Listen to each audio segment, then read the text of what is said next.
예, 할렐루야, 반갑습니다. 함께 잠시 짧게 기도하고 말씀을 나누도록 하겠습니다.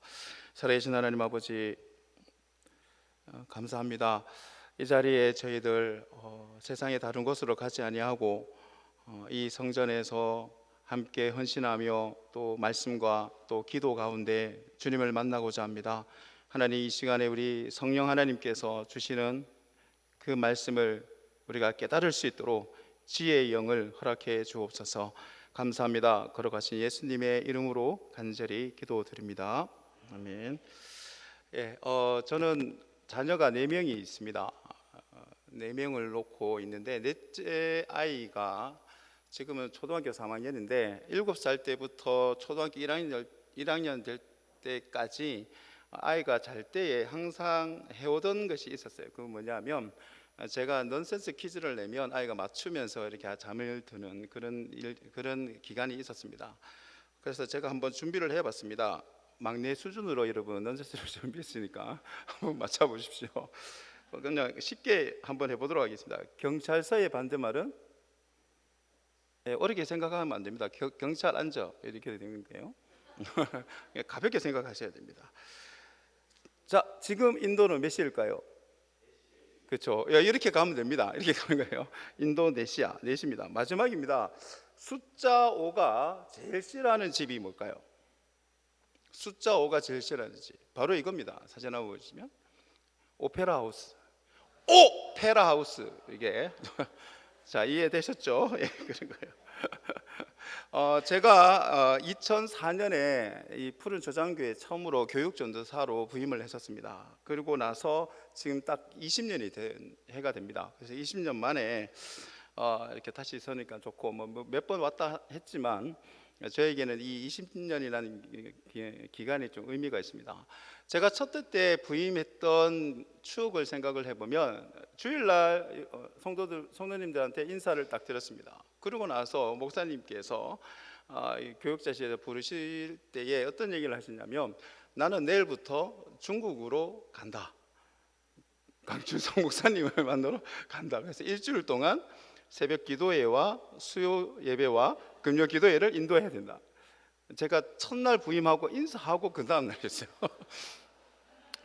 그냥 일주일 내도록 새벽 기도를 했습니다. 수요 예배도 인도했습니다. 초년생인데 했습니다. 그냥 마지막 이제 금요 기도회를 하게 됐는데 이 금요 기도회를 딱 하는 날 찬양 인도를 해야 됩니다.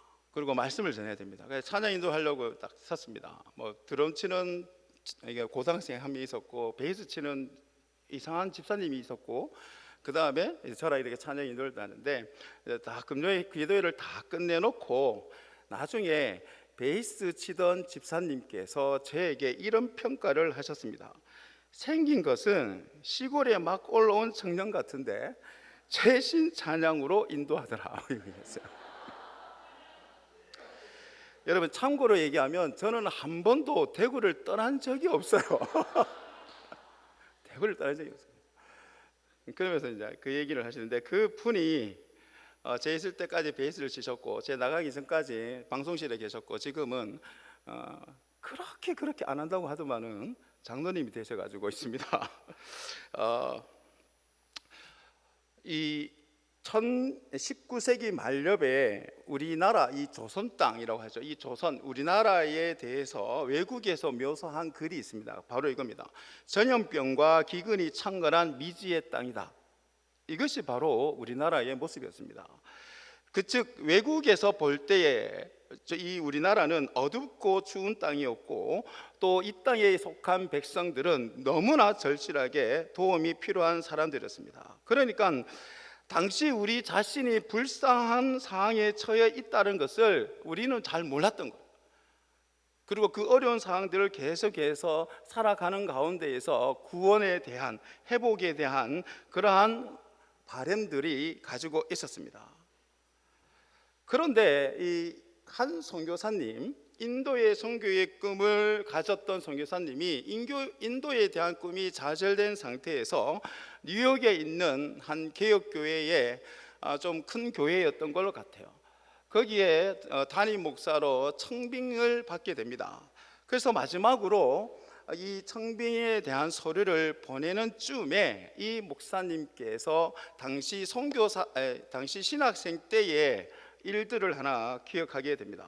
1882년 말에서 1883년도, 즉 이 뉴 브런즈 위크 신학교라는 그곳에서 학생이었던 언더우드가 한 집회에서 이런 이야기를 듣게 됩니다. 1882년 체결된 한미수호 동상조약으로 인해서 운동국이었던 조선이, 한국이 문호를 개방하게 되었다. 그리고 앞으로 이 한국 선교를 위해서 미국 교회가 무엇인가를 해야 할 것이라고 하면 누군가 갈 사람이 있어야 된다. 그 얘기를 듣게 됩니다. 그럴 때에 그 열변을 듣는 가운데에서 이 언더우드 선교사님께서 이런 생각을 하게 됩니다. 한국에 갈 사람이 없다니 한국은 어떻게 될 것인가, 이 고민을 하게 됩니다. 그러던 중에 청빙받는 마지막 서류를 우체국에 보내는 그쯤에 이 생각을 하게 됩니다. 그러고 나서 그 편지를 도로 집어넣고 한국에 가기로 결심하고 바로 당시에 있는 미국 옛 장로회 선교 본부를 찾아가게 되면서 선교사의 꿈을 가지고 이 땅에 오게 됩니다. 1885년 4월 5일 오후 3시에 이 언더우드 선교사님과 아펜젤로 선교사님이 제물포 항에 도착하게 됩니다. 이것이 우리나라의 선교의 시작이었고, 이 땅에 어두웠던 이 땅에 빛이 비추어지는 시기라는 거예요. 언더우드와 아펜젤로의 노력으로 조선말 우리나라의 우리 믿음의 선배들, 우리 옛사람의 사람들은 이 선교사들의 노력으로 인해서 예수 그리스도라고 하는 이 빛을 보게 됩니다. 그리고 자기의 정체를 알게 됩니다. 나는 누구이며 어디에서부터 왔고 어디로 가야 하는지에 대한 생각들을 하게 되면서 어떻게 해요? 인생이 바뀌어지게 됩니다. 지금은 어떻습니까? 이러한 발전과 또 부흥에 힘입어서 한국의 교회들이 엄청나게 많아집니다.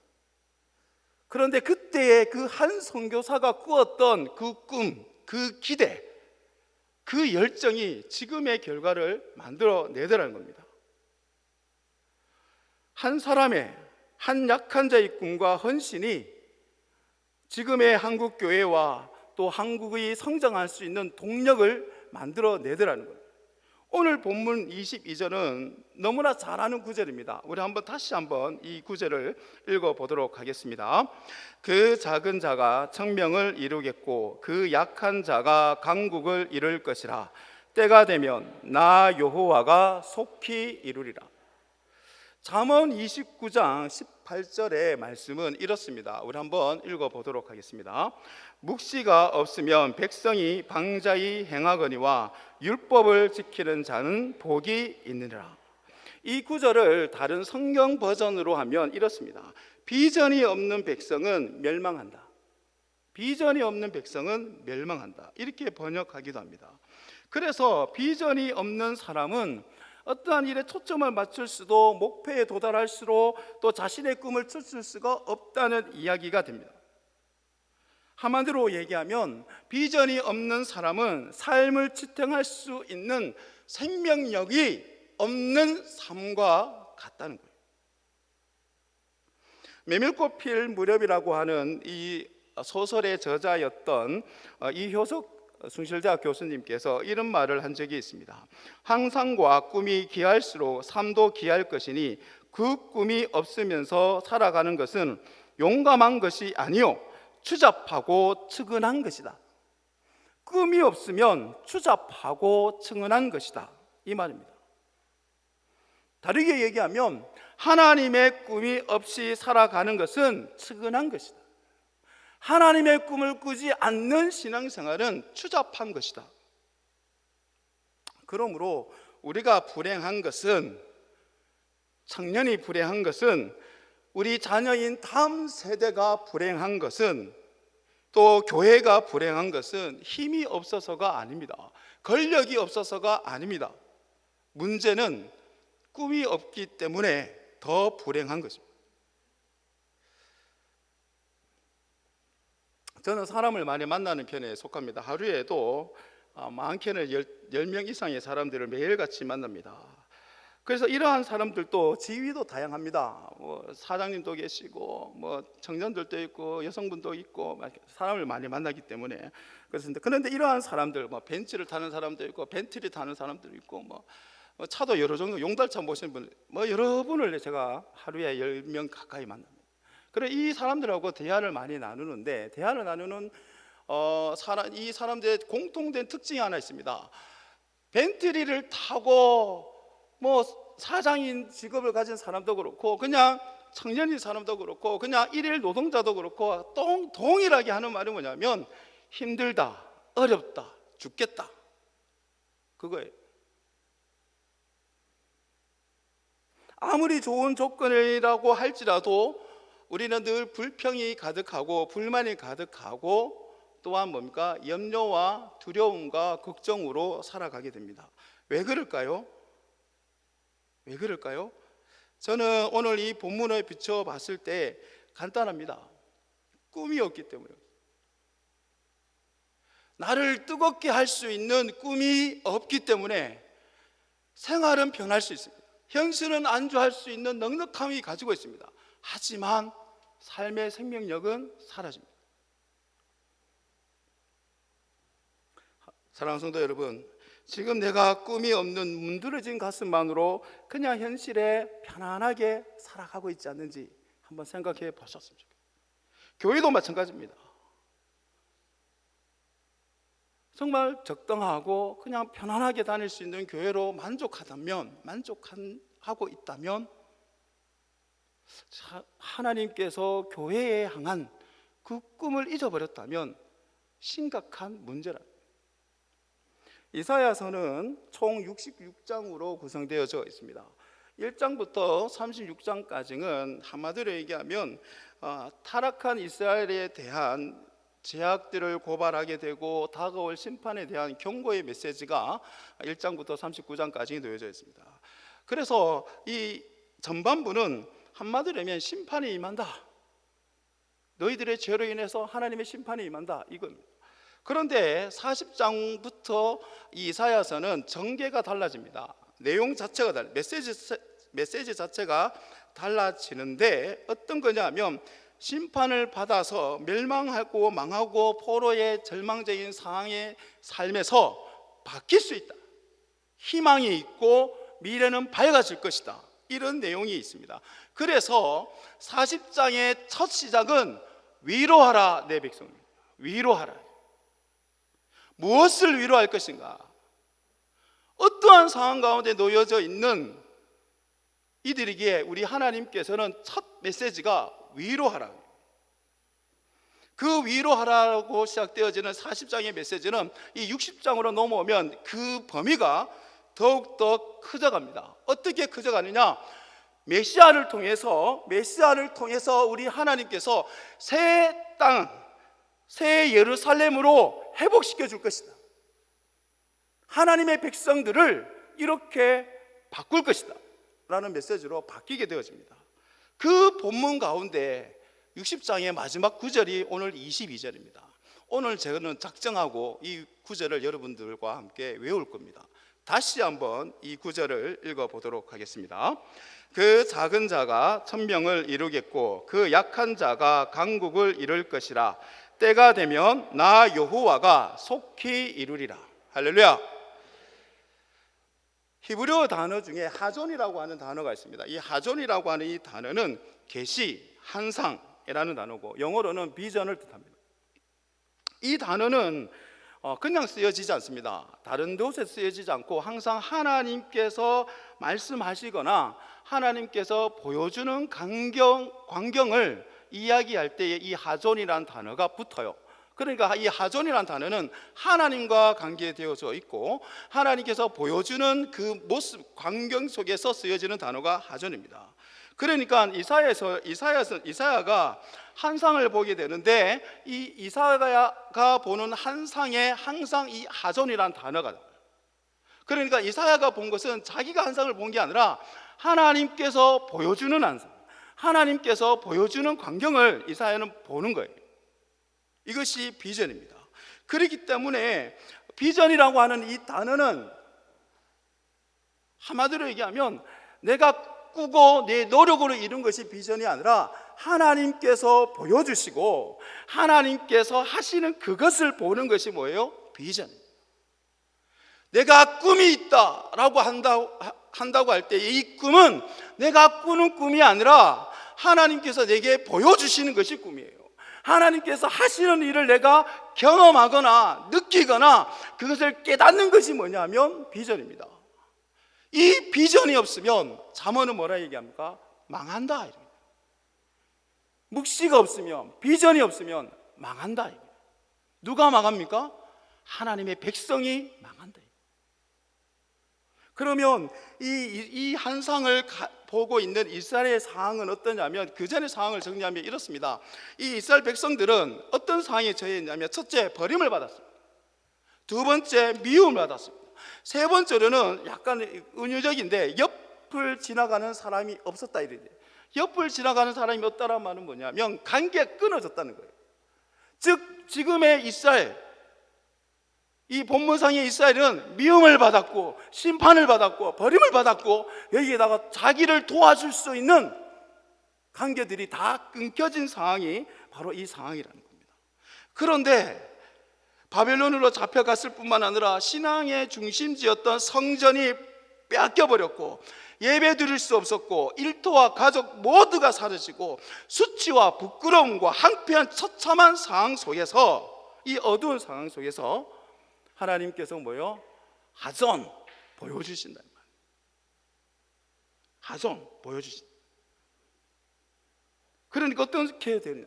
하나님께서 꿈을 꾸시니까, 하나님께서 꿈을 보여주시니까 어떻게 해요? 이스라엘 백성들의 상황들이 바뀌어집니다. 하나님으로부터 오는 기쁨과 구원을 받게 됩니다. 그리고 영광스러운 예루살렘의 회복을 보게 됩니다. 그뿐만 아닙니다.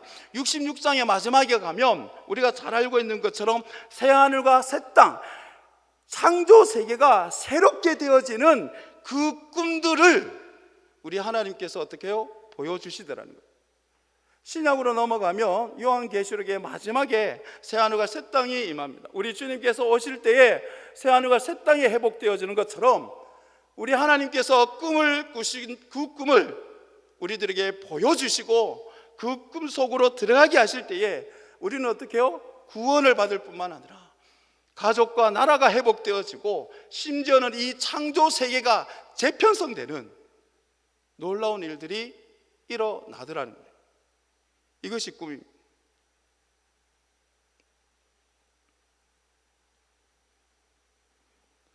하나님의 꿈이 우리 가운데 임할 때는 진정 살아있는 이 꿈은 몽상이 아닙니다. 실제로 이루어지는 기적의 꿈이 되어지고 하나님께로부터 시작되어져서 하나님께로부터 부원받는 일들이 우리 가운데 일어나게 됩니다.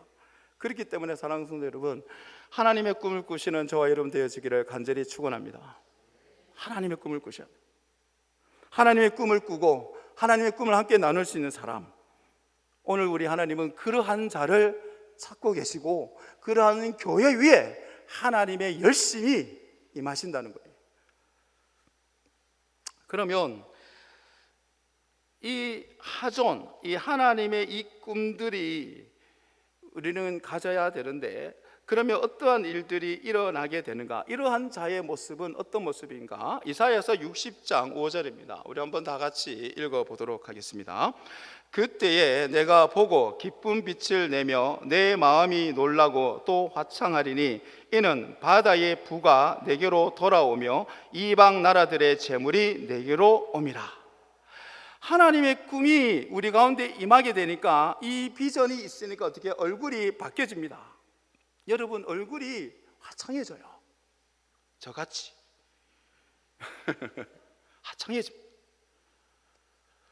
하나님의 비전을 딱 갖고 되니까 어떻게 해요? 꿈이 없는 사람들은 허무하고 낙이 없고 허상을 추구하는데, 꿈이 있게 되니까 어떤 일이 나겠네요? 생명력이 우리 가운데, 하나님을 영화롭게 하게 되고 하나님의 나라를 앞당기기 위해 노력하게 되고 심령이 강하게 되는 그러한 일들이 일어나게 됩니다. 교회의 특징 중에 지금이 가장 심급한 것이 뭡니까? 비전이 있는 지도자가 있어요. 비전이 있는 지도자, 아무리 교회의 지도자지만 꿈이 없고 하나님에 대한 열정이 없으면 그 교회는 방향이 상실됩니다. 그런데 지도자가 꿈이 있습니다.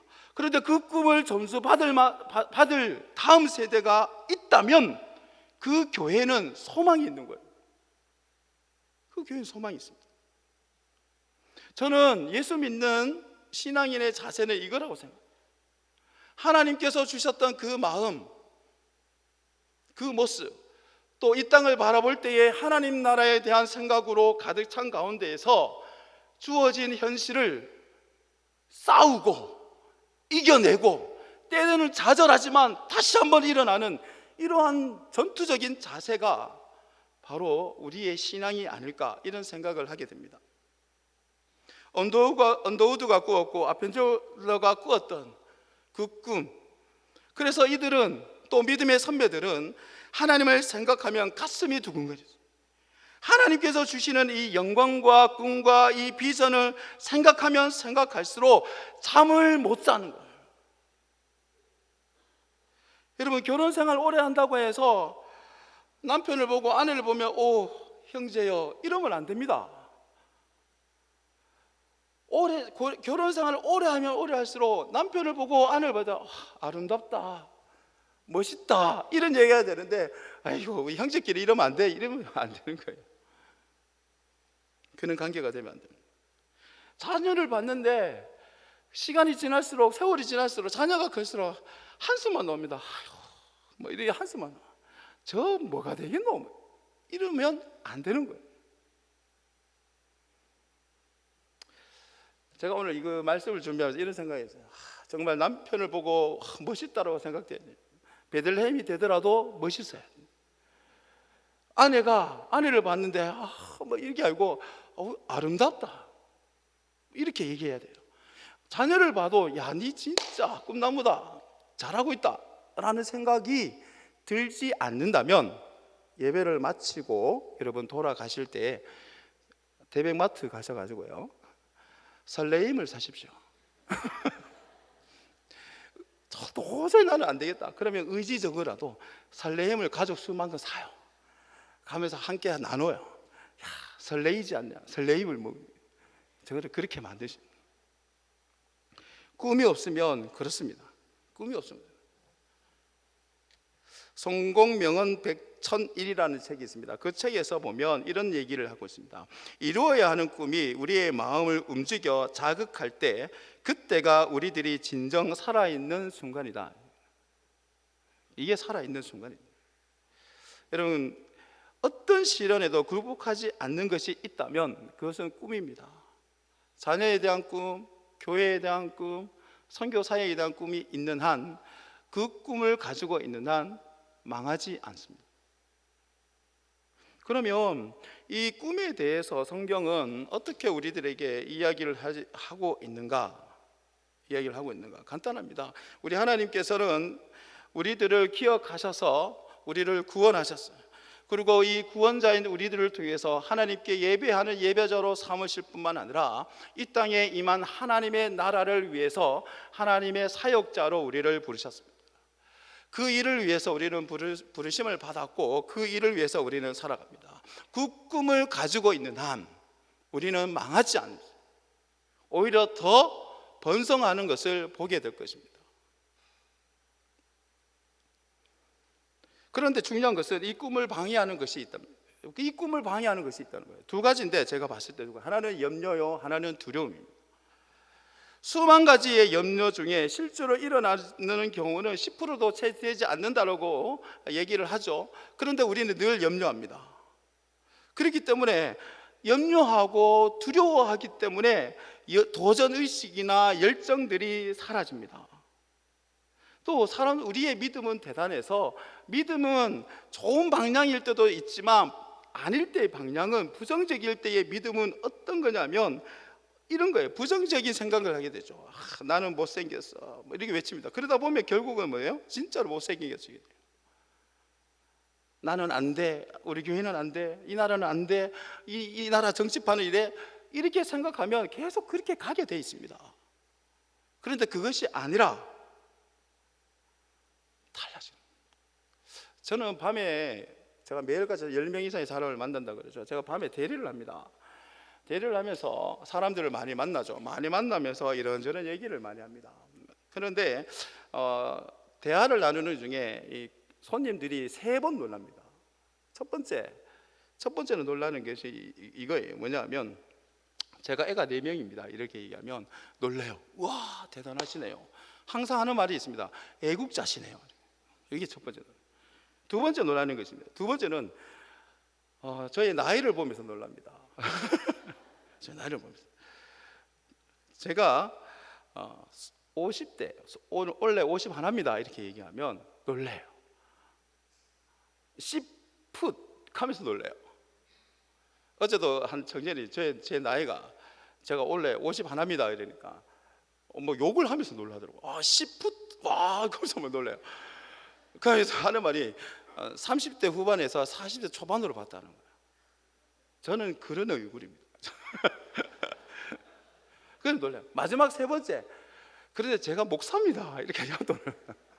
그때부터는 이분들은 제가 복음을 좀 많이 전합니다. 제가 교회 다녀서 목회자로 있을 때 복음 전하는 것보다 뭐 이렇게 대리 운전자라고 할 때 복음 전하는 게 더 많아요. 목사입니다 이러면 그때부터 이분들은 저에 대한 태도가 완전히 달라집니다. 마침 성철 스님을 대하는 듯이다는 거예요. 그러니까 저의 얘기를 듣습니다. 저의 정치적인 이야기, 가족에 대한 이야기, 때로는 영혼에 대한 이야기, 죽음에 대한 얘기를 듣습니다. 그러면 항상 하는 말씀이 있습니다. 좋은 말씀 잘 들었습니다. 가끔씩 기도도 해줘요. 가끔씩 이게 집사님도 만나시고 안수 집사님도 만납니다. 기도해 줍니다. 교회 열심히 사시라고. 제가 왜 이 얘기를 하냐 하면 부정적인 생각을 하게 되면 계속해서 부정적이에요. 그런데 내가 긍정적인 것을 선택하고 그것에 집중하고 생각하다 보면 달라질 수 있다. 나의 상황을 달라져요. 또 이 염려는 저도 잘 안 되는데 미루는 습관들을 가질 때 염려가 많이 밀려옵니다. 그래서 저도 잘 안 되는 거지만 이 염려를 극복할 수 있는 거죠. 미루지 않으면 돼요. 미루지 않으면 돼요. 두려움이 있습니다. 두려움은 어떤 거냐면 뭐에 대한 두려움입니까? 두려움은 두 가지로 나옵니다. 하나는 뭐냐면 거부에 대한 두려움이 있습니다. 내가 이걸 하지 않았을 때 대한 두려움이 있고 그 또 하나의 두려움은 뭐냐면 결과에 대한 두려움이 있습니다. 결과가 좋지 않으면 어떻게 되지? 결과가 내가 생각했던 대로 안 가면 어떻게 되지? 이런 두려움이 우리 가운데 있습니다. 그런데 이것으로 인해서 가지는 생각이 나와 가정과 교회와 나라에 상당한 부정적 영향력을 끼친다 이 말이에요.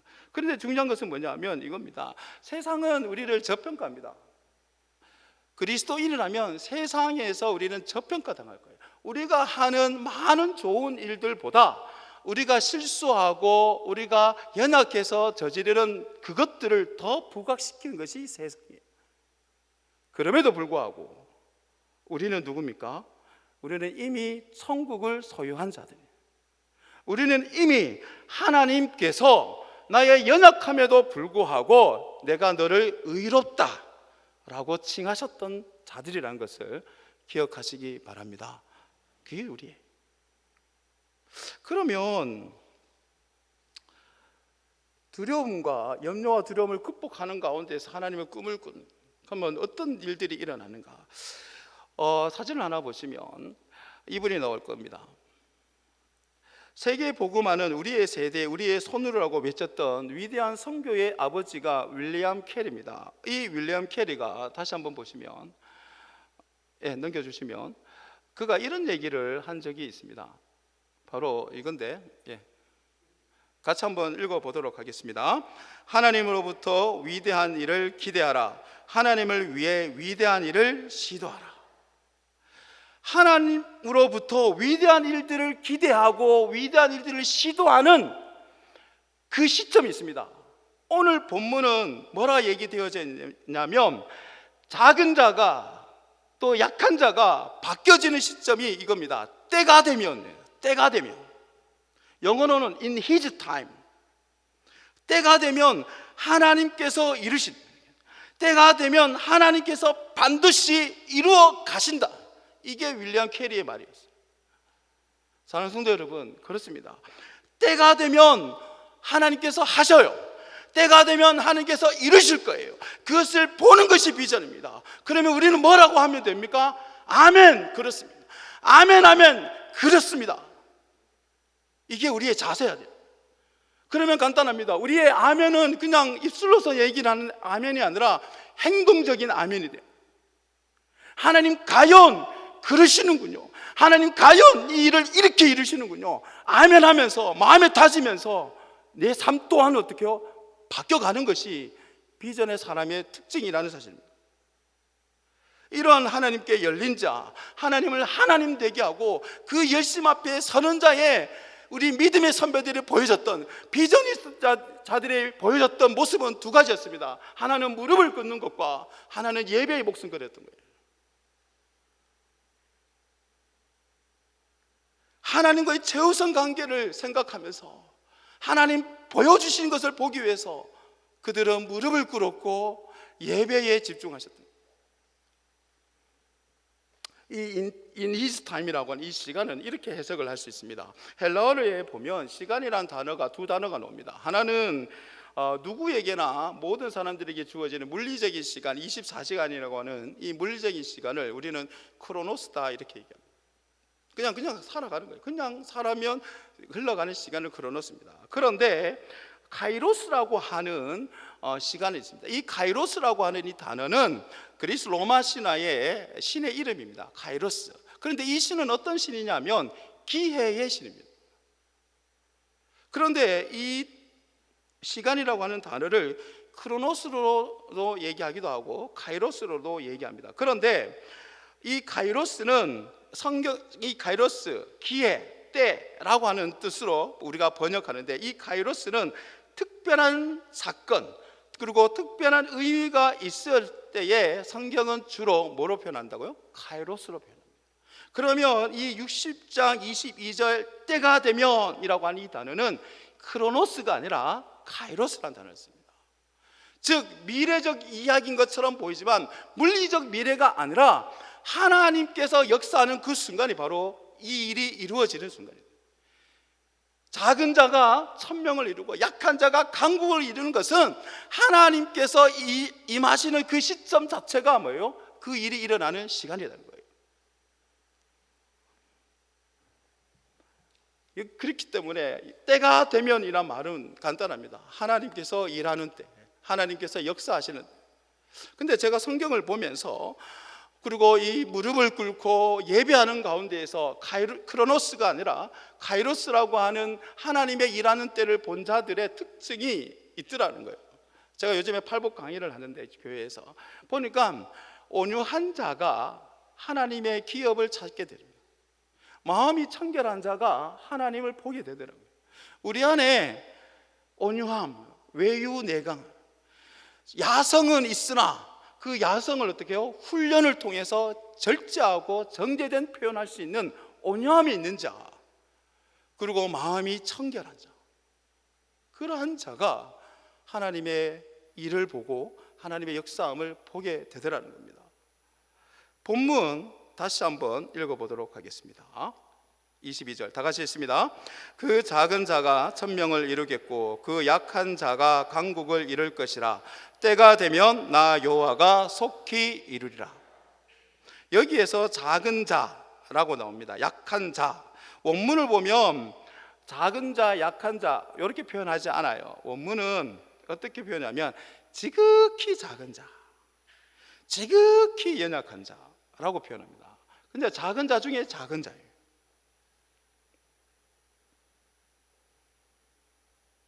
하나님께서 꿈을 꿀 때에, 민족을 이룰 때에 누구를 사용하십니까?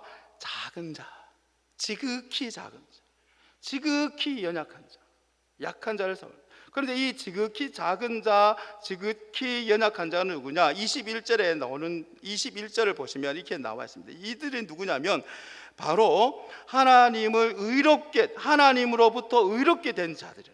그리고 하나님이 친히 심은 나무로 하나님을 영광을 나타내는 자들이에요. 지극히 작은 자, 지극히 연약한 자인데 이 자들의 특징이 뭐냐? 모습이 뭐냐? 이 자들은 어떤 자들이냐?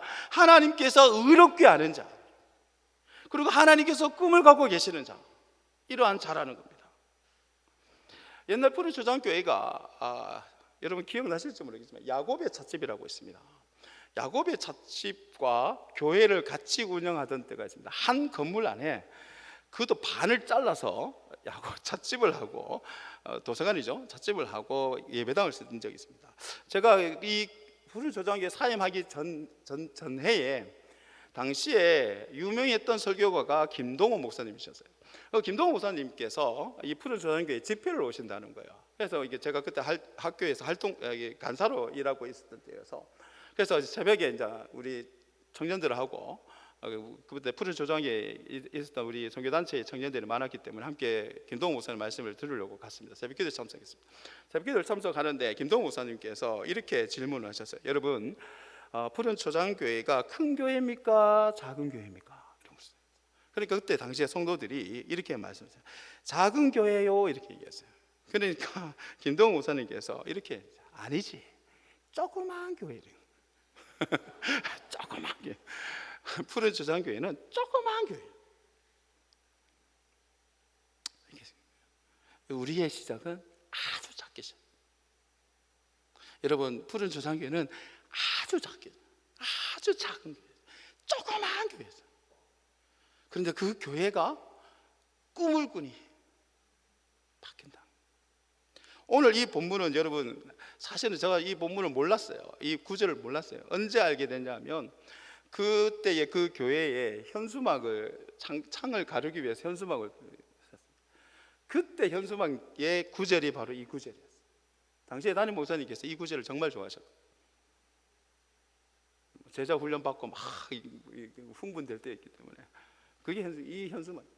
여러분, 푸른 초장교회는, 제가 아는 한 푸른 초장교회는 작은 자예요. 너무나 지극히 작은 자였고 지극히 약한 교회였습니다. 그런데 하나님께서 꿈을 꾸시고 그 꿈을 성도들에게 보여주는 순간, 때가 되니까 놀라운 일들을 하게 되었고 되기를 기대하신다, 이 말입니다.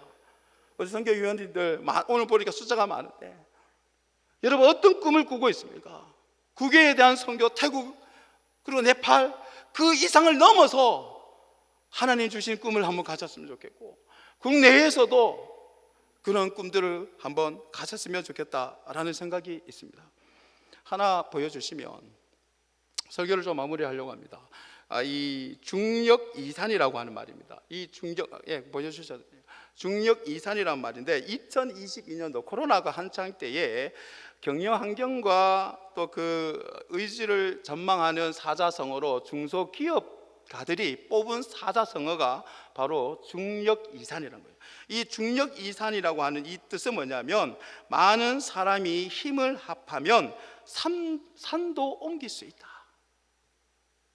많은 사람들이 힘을 합하면 산을 옮길 수 있다, 이 뜻을 당시의 코로나 상황 속에서 어떻게든 이거 나가 보기 위해서 중소기업인들이 이 중력 이산이라고 하는 이 사자성어를 붙잡았다.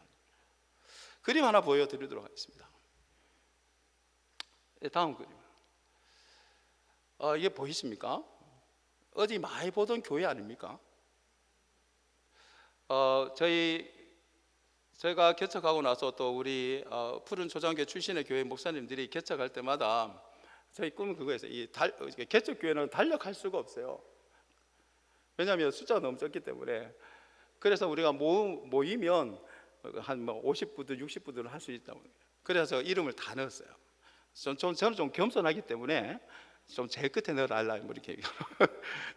그래서 이름을 넣었어요. 지금 처음에는 이 달력을 시작할 때 교회 집사님께서 좀 도와주셨어요. 푸른 초장교회 집사님도 도와주셨고 또 교회 출사 집사님 도와주셔가지고 했는데, 지금 조금 저희 재정으로 하지만, 그래서 근데 저 세 개의 교회가 아니라 네 개, 다섯 개, 여섯 개의 교회, 정말 우리 교회 출신, 푸른 조장교회 출신의 교육자들이 개척하면 저런 달력으로 전국에서 어디든지 이걸 함께 나눴으면 좋겠다라는 생각이. 또 하나 사진을 하나 보여드리겠습니다. 여러분, 여기가 어디일 것 같습니까? 학교입니다. 저는 어제 이 학교를 가서 설교를 했는데 청구중학교인데 저는 군대 온 줄 알았습니다. 아이들이 점심시간대에 예배를 드립니다. 120명 정도가 예배를 드립니다. 제가 군대에 갔는 줄 알았어요. 아이들이 막 얼마나 시끄럽든지 선생님들 하는 말이 조용해라 조용해라 이게 제일 많이 들렸어요. 근데 그 아이들이 작년만 해도 여기 청구고등학교는 기독교 학교가 아닙니다.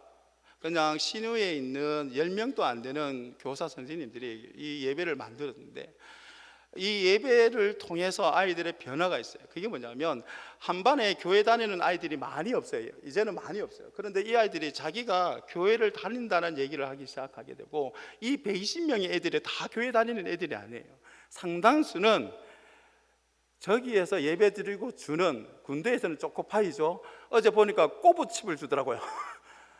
꼬부칩 하나 받기 위해서 120명의 아이들이 와서 예배를 드려요. 그래서 제가 선생님하고 얘기를 나누는 중에 도전을 받았습니다. 이 예산을, 이 아이들 이 120명의 예산을 어디에 쓰냐면 한 달에 한 교회가 20만 원 정도 지원을 한대요. 근데 너무 애들이 너무 많이 와서, 옛날에는 과자랑 음료수를 같이 줬는데 너무 많이 와서 음료수를 못 주게 돼요. 근데 애들이 계속 온다는 거예요. 근데 떠든다는 거예요. 근데 그래서 저도 뭐 교회가 좀 되면 하는데, 근데 그 교사님이, 선생님이 하셨던 이야기 중에 하나가, 코로나 이후로 도와줬던 교회의 교육자가 전임에서 파트로 바뀌었대요. 근데 이 파트 전도사님이 2주에 한 번씩 되고 온대요. 그래서 2주에 한 번씩 예배를 인도할 수밖에 없다는 거예요. 그래서 저는 제가 할 수 있는 건 그거밖에 없으니까, 그러면 저를 불러달라. 예배 드리는 당일 아침에도 교육자가 빵꾸 나면 내게 전화해라. 내가 가서 복음 전해. 내가 할 수 있는 거 그러니까 내가 그걸 도와주겠다. 근데 저 시작은 작은 교사들 몇 명이서 시작했던 모임. 사랑하는 여러분, 설교를 마치도록 하겠습니다. 중력 이산. 여러분, 우리 교회 또 우리 성도들이 선교에 대한 꿈, 하나님께서 보여주시는 꿈을 꿀 때 중력 이상, 작지만 힘을 보태면 큰 일을 할 수 있습니다. 그 일에 동참하시는 저와 여러분 되어지기를 간절히 축복합니다. 이 시간 우리 함께 찬양을 함께 나눴으면 좋겠습니다.